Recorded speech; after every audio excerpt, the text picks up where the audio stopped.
Welcome back to Storypath English. I am so happy that you have decided to join our circle once again. Please, take a moment to truly settle in. Find a chair that feels like a warm hug, or perhaps lean back against some soft pillows. Let your breathing slow down, feeling the air move in and out of your lungs like the gentle tide of the sea. Imagine, if you will, that we are sitting together by our warm, glowing campfire. The night is quiet and peaceful, and the sky above is a deep, endless indigo, filled with stars that look like tiny lanterns guiding our way. The air is soft and carries the faint, sweet scent of jasmine and dry grass. The only sound is the rhythmic, soothing crackle of the fire, sending a few stray sparks dancing up into the dark. Tonight, I want to take you on a journey to a place that everyone knows, but very few truly understand. It is a story about a dusty patch of land that became the most famous place on Earth. This is the story of Hollywood, from a small ranch to the world's dream factory. Close your eyes and try to imagine Southern California over 140 years ago in the 1880s. Forget the traffic, the neon lights, and the giant billboards. Instead, imagine a vast, quiet valley filled with golden grass, sweet-smelling orange groves, and rows of lemon trees. The sun is warm on your skin, and the only sound is the occasional clip-clop of a horse-drawn carriage on a dirt road. This was the home of Harvey Wilcox and his wife, Daeida. They were a couple who had come from the cold winters of the East, looking for a peaceful place to build a ranch. They bought 120 acres of land at the foot of the mountains. One day, while traveling on a train, Daeida met a woman who spoke beautifully about her country home, which she called Hollywood. Daeida loved the name so much that she decided to give it to their ranch. At that time, Hollywood wasn't a world of movies. It was a community of farmers and families who enjoyed the sunshine. It was a place of teetotalers and quiet Sundays. If you had told Harvey Wilcox that his quiet ranch would one day be the center of global fame, he probably would have laughed. Have you ever noticed how the biggest things in life often start with the simplest names and the quietest intentions? But as our story moves into the early 1900s, something began to change.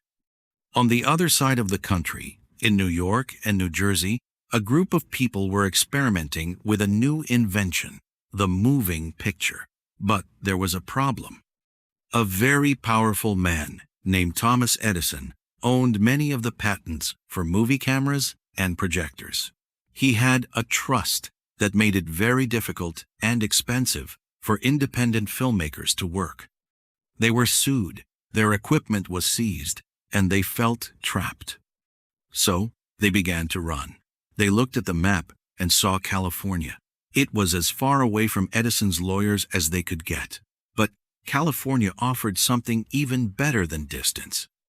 It offered 300 days of sunshine a year. In the early days of film, cameras needed an enormous amount of light. In New York, a cloudy day could stop production for a week. In Hollywood, the sun was a constant friend. Imagine these first filmmakers arriving with their wooden boxes and rolls of film. They found a landscape that was a natural set. Within a short drive, they had the ocean, the desert, the mountains, and the forest. They didn't need to build expensive sets. The world was their stage. In 1911, the very first film studio was opened in an old tavern on Sunset Boulevard. The Dream Factory had officially opened its doors, but it was still a place of dust and makeshift dreams. Have you ever felt like you were part of something brand new, where there were no rules and everything was possible?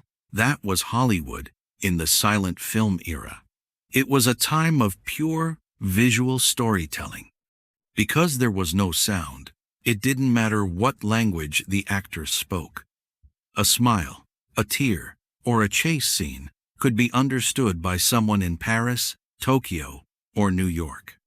This was the time of Charlie Chaplin, the little man with the cane and the bowler hat, who made the whole world laugh without saying a single word. It was the time of Mary Pickford, America's sweetheart, whose golden curls and brave spirit made her the most famous woman in the world. People began to flock to this small town. They weren't coming to farm lemons anymore. They were coming to be stars. In 1923, a massive sign was built on the side of Mount Lee to advertise a new housing development. It didn't say Hollywood. It said Hollywood Land. The letters were 50 feet tall and lit by 4,000 light bulbs. It was only meant to stay up for a year and a half, too. But as the movie industry grew, the sign became a symbol. Eventually, the land was removed, and those 9 white letters became the most recognized landmark in the world, a beacon for every dreamer who ever stepped off a bus with a suitcase and a prayer. But Hollywood was not just about the glamour we see on the screen. As the years passed, it became an industry, the studio system. Massive companies like MGM, Warner Brothers, and Paramount became like small kingdoms. They owned the theaters, the cameras, and, most importantly, they owned the people. Imagine being a young actor in the 1930s. If a studio liked you, they would give you a new name, a new hair color, and even a new life story. You signed a contract that told you who you could date, what you could say in public, and even what time you had to go to sleep. It was a life of incredible luxury, but like the Forbidden City we spoke of before, it was often a golden cage. Behind the pearls and the tuxedos, there was immense pressure and a deep loneliness. The Dream Factory was churning out fantasies for the world, but the people making them were often exhausted and hidden from their true selves. Then came the year 1927, and a sound that changed everything. The movie The Jazz Singer was released, and for the first time, audiences heard an actor speak on screen. Wait a minute, he said. "You ain't heard nothing yet." The audience gasped. Some people even screamed. It was a miracle, but for many silent film stars, it was a tragedy. Some had voices that didn't match their faces. Others couldn't adapt to the new way of acting. In a single night, the legends of the past were replaced by the voices of the future. Hollywood has always been a place that moves forward without looking back. It is a place of constant reinvention. As the decades moved on, Hollywood became the storyteller for the entire world. During the dark days of the Great Depression, people spent their last nickels to sit in a dark theater for 2 hours. Why? Because they needed to believe in a world where the hero wins, where the music is beautiful, and where love conquers all. Hollywood provided a map for our emotions. It taught us how to dream, how to dress, and even how to fall in love. During World War II, Hollywood went to war. The studios made films to keep spirits high, and many of the biggest stars left their mansions to serve on the front lines. The movies became a way to unite people, to show them that they were part of a bigger story. By the 1950s and 60s, Hollywood was a global powerhouse. It was no longer just a town in California. It was an idea. It was the American dream, exported to every corner of the globe. But have you ever wondered why we are so fascinated by the behind the scenes? We love to see the cameras, the lights, and the mistakes. We love to know that the magic is made of wood, paint, and mirrors. Perhaps it is because we want to know that we can create magic too. Hollywood teaches us that with enough imagination, a painted backdrop can become a distant planet, and an ordinary person can become a king. Today, Hollywood is very different. The old studio moguls are gone, replaced by giant tech companies. Movies are made with computers and green screens. You can watch a film on a tiny phone in your pocket while sitting on a bus. But the secret of Hollywood hasn't changed. The dream factory still runs on the same fuel, the human story. Whether it is a giant superhero movie or a quiet story about a family, we still want the same thing. We want to be moved. We want to feel a connection to someone else's life. We want to sit in the dark and be told, "You are not alone. Your dreams matter." When you look at the Hollywood sign today, shimmering in the California sun, I hope you think of the ranch. Think of Daeida Wilcox naming her home after a tree she had never seen. Think of the independent filmmakers running away from the lawyers to find the sun.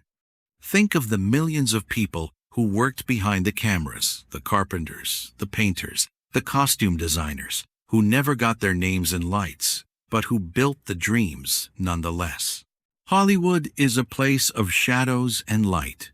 It has seen great sadness, broken hearts, and lost legends. But it has also given the world a common language. It has shown us that our imagination is the most powerful tool we own. It can turn a desert into a garden, and a small ranch into a city of stars. As our campfire begins to burn low, and the embers glow with a soft, pulsing warmth, let's take a moment to reflect. Imagine the sun setting over the Hollywood hills. The lights of the city are beginning to twinkle like a fallen galaxy. The giant white letters of the sign are fading into the purple twilight. The story of Hollywood is a reminder that where you start doesn't define where you end up. A quiet lemon grove can become a world stage. A person with nothing but a story can change the way millions of people see the world. It teaches us to value our creativity and to never be afraid to chase a glimmer of light, even if it's far away. History is a collection of dreams that people were brave enough to build. And as you sit here by the fire, remember that you are the director of your own story. You have the power to create your own dream factory, to build something beautiful out of the ranch of your daily life. Thank you for wandering down this path with me today at Storypath English. It is always a joy to share these stories with you, to sit by the fire and remember the people and places that shaped our world. The stars are still bright above us, and the night is quiet. May you find the sunshine you need for your own journey, and may you always have the courage to dream in Technicolor. As the fire fades, carry the magic of the movies and the peace of the night with you. The night is still, and the shadows are long. May your own story be filled with wonder, and may you always find a seat in the front row of life. Sleep well, or go about your day with a sense of adventure. Until we meet again by the fire, remember that every great dream begins with a single person daring to imagine something more. This is the story of Hollywood, and this is Storypath English. Goodbye for now, my friends.